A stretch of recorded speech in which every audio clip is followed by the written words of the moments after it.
Ladies and gentlemen, this is Carmine Sabia for Explain America. And guys, birds of a feather, they flock together. And this is an interesting case for poor George Soros. Before we get started, please make sure you like, comment, share, and subscribe. Those little things really help us out, and they help our channel continue to grow. This is actually a really twisted story, and it's frightening.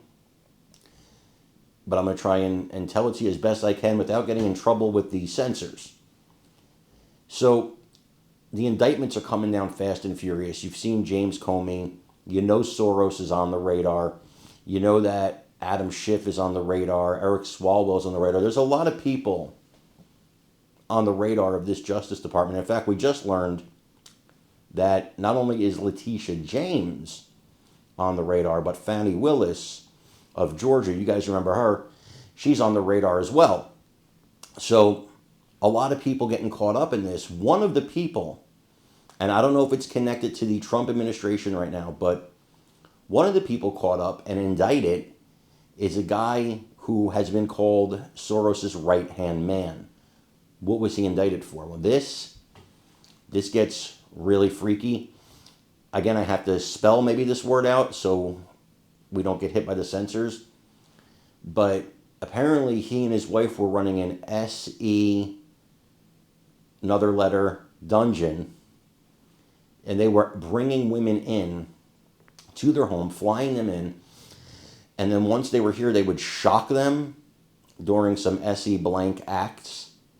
And then keep them in this dungeon.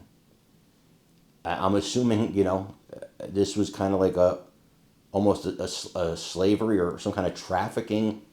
I'm not sure exactly what they were doing, but the indictment is heavy.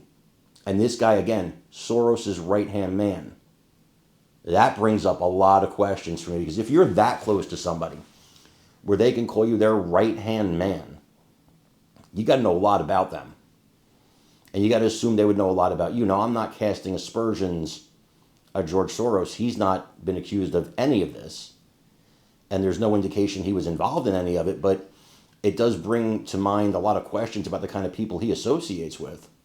Of course, the people he associates with are all on the left. So it's not an incredible shock that this would happen. But it raises questions for me. I don't know about you guys, but I do want to know what you think. So please watch this. And let me know what you think in the comments. Attorney General Pam Bondi says that she's sending Justice Department agents to protect ICE facilities and personnel. She said that she's also instructing agents to disrupt and investigate those involved in domestic terrorism. A shooting at a Dallas ICE field office this week left one detainee dead and two others critically injured. Right now, a retired New York money manager who lives in Fairfield is facing federal sex trafficking charges. 70-year-old Howard Rubin and his wife Jennifer Powers are accused of arranging for women to travel to New York, where they allegedly use a device to shock them during sex in a room described as a dungeon. Rubin is also accused of bank fraud. If convicted of the most severe charge, they face 15 years to life in prison. Well, the popular superintendent of Iowa's largest... We'll go to the weather now. Sorry. Yeah. Hey, your mic was still hot. I mean, it works. But let's talk about the weather. We'll obviously get back to that. The story.